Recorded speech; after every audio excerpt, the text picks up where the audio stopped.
let's switch over now to Shawna Mizelle, who was following the Harris campaign, joining us on the phone. Shawna, as we mentioned just a moment ago, this isn't the first time that Harris has appeared alongside Republican Liz Cheney. What can you tell us about their relationship and the strategy behind appealing to a Republican?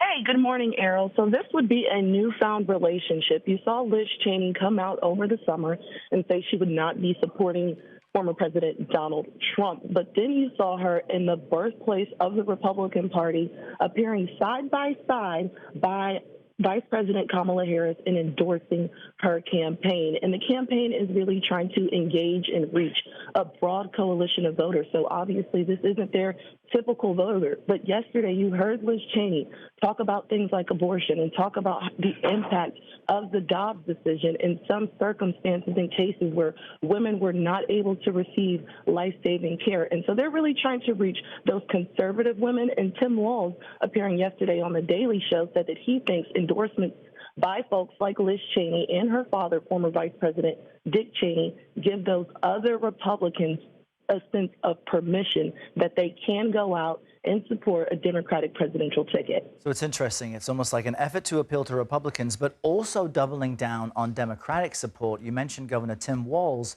He'll be joined by former President Barack Obama stumping for Harris today in Wisconsin. Talk to us about the former president's efforts.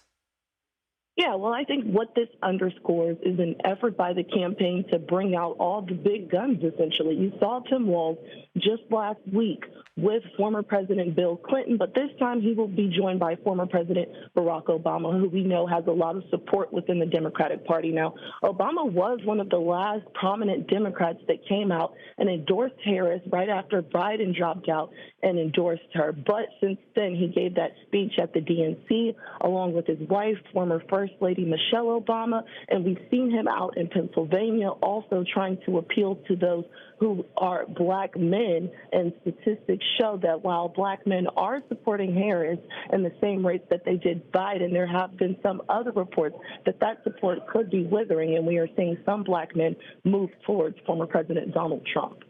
All right, Shawna Mizelle with the latest from the Harris campaign. Thanks very much.